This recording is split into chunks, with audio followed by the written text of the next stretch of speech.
From the heroics and heartbreak to the buzzer beaters and Cinderella stories that make March magic, it's the song that ends the NCAA basketball tournament with a montage of memories. The ball is tipped. One Shining Moment was written by this man, David Barrett. It's a little bit of a tiny miracle the way this all fell together.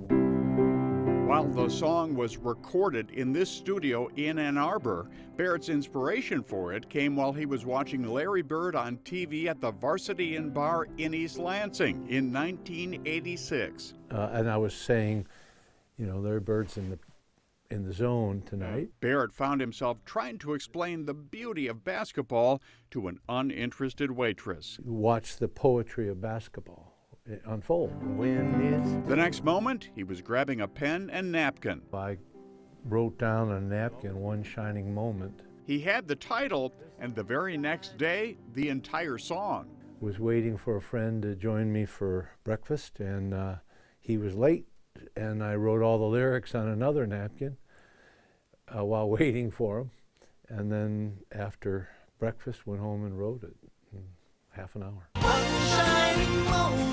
In 30 minutes at his home in Hazlitt, Barrett wrote the lyrics and melody that would go on to define college basketball's biggest night. I knew I had a whoosh that happened. He couldn't keep that so-called whoosh moment bottled up and called a friend. I said, Glenn, I just wrote this song. I mean, that's pretty good, and I just wanted to tell somebody. Then he told another friend who passed his demo cassette of One Shining Moment on to a CBS Sports executive. The phone rang a week later. He said, I'm Doug Toohey from CBS, and we love your song. But CBS didn't initially love it for basketball, instead asking Barrett, would you mind if we use it for the Super Bowl? And I said, yeah, terribly. No way. Super Bowl 21 in 1987 went long. One Shining Moment was cut. So when things didn't work out with the Super Bowl, they went long. Doug, the same guy, called me back and said, we love your song and we want to use it for the NCAA men's side. And what do you think? I said, that's why I wrote it, for that very thing. Barrett was at a downtown Lansing bar watching Bobby Knight and his Indiana Hoosiers win the national championship when he heard his performance of One Shining Moment. Honestly, David, it was so moving because it was exactly what I had in mind. The ball is tipped. One Shining Moment has been airing after the championship game ever since.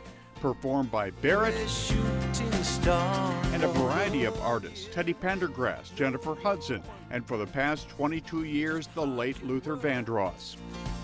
The accolades Barrett received for One Shining Moment launched his composing career, writing music for the Olympic Games, Emmy-winning scores for PBS documentaries, but he's best known for a song that remains a fixture of March Madness. Do you ever tire of this song?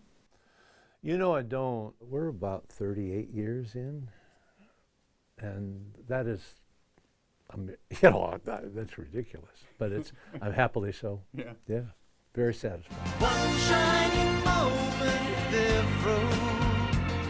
It's a tournament tradition, the championship team pausing to relive their journey through his song.